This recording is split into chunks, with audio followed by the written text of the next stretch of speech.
Alright, YouTube, it's Shadow King Nazu, here with a review for Rosario Vampire 2, Chapter 45. Ruby charges at Rika, ready to die, to take him out. Uh, but Rika advises against this since her body has been injured. While Rika might be dead set on killing these kids and be helping an organization that plans to kill all humanity, but at least he's considerate to let a person know they're endangering their own lives. Um, Ruby then says that she doesn't care because she's prepared to go all the way. And she starts to use her forbidden magic, which is going to be her ultimate technique. Uh, and this starts off with having all her wings wrap around her to make some sort of armor. And Ruby says that the armor is Ruby's forbidden ultimate magic, the Iron Maiden. And she looks like she's covered in Japanese style armor that with giant gauntlets that have the fingers look more like giant bird talons. And it kind of looks like one of the Templar outfits from the Elder Scroll games. And I gotta admit, it looks pretty damn awesome. In fact, I think this is an appropriate time for a certain song.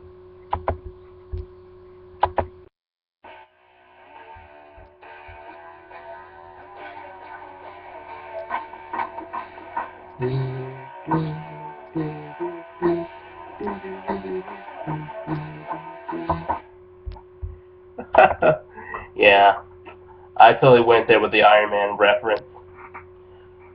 So, Ruby says her armor enhances the, and she shows this by decking Rika with enough speed and force to send him through metal floors. Yeah, that's really impressive. So apparently Ruby is the first witch to ever fight hand to hand, or at least as far as I know. So congratulations, Ruby, you're a pioneer.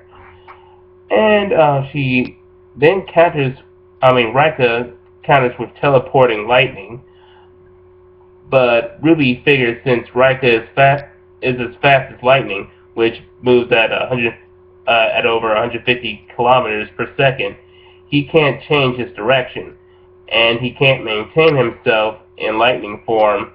Thus, he's teleporting through fixed places. Oh my God! Ruby figured all that out. This woman's a genius. Damn, that's brilliant. That she can be that observant and clever. Why aren't more people reading this?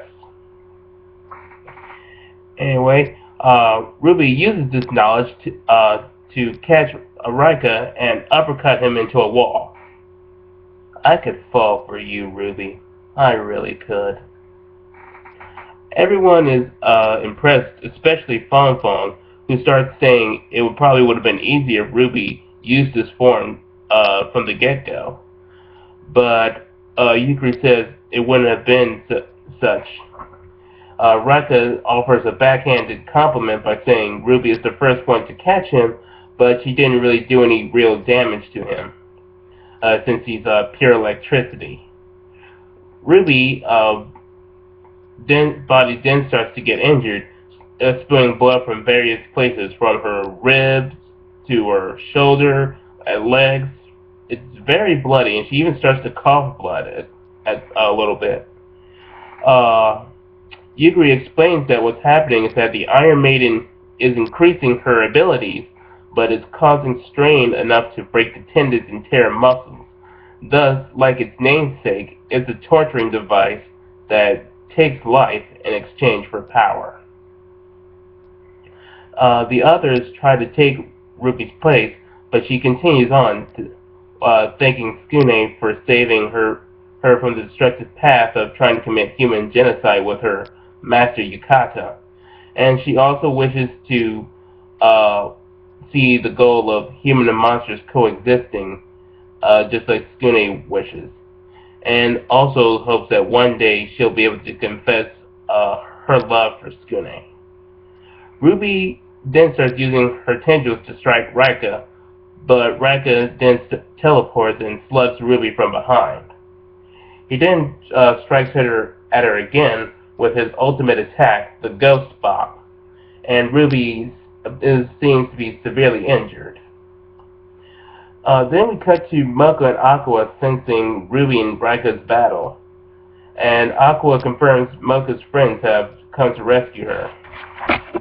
Aqua then says it's pointless since they can't stop Dracula's resurrection and stop him from destroying the Earth. However, Mocha thinks that she can repress Dracula's resurrection as long as the Rosary seals both of their powers since they're connected with each other. Aqua says that her friends will be killed, and that's inevitable, and that even if Mocha was able to seal Dracula permanently, she couldn't do so without killing herself. But Mocha says she's willing to try anyway.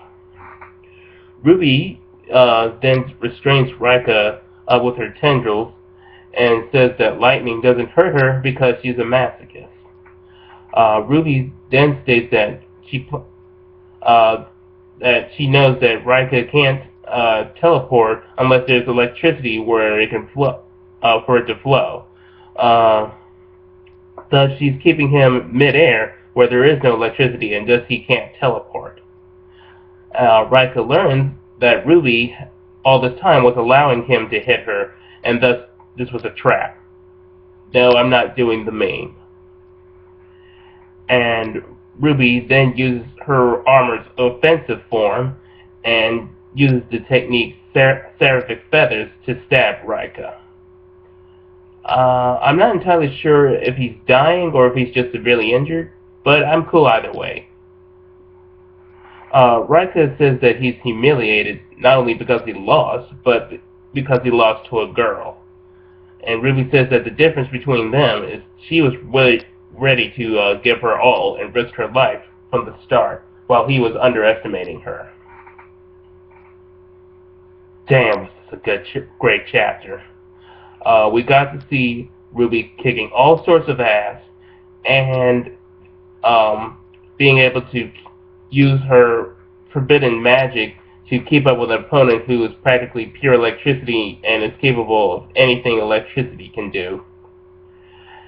And on top of that, we got to see Ruby not only exercise physical strength, but also mental strength by being very tactical and observant.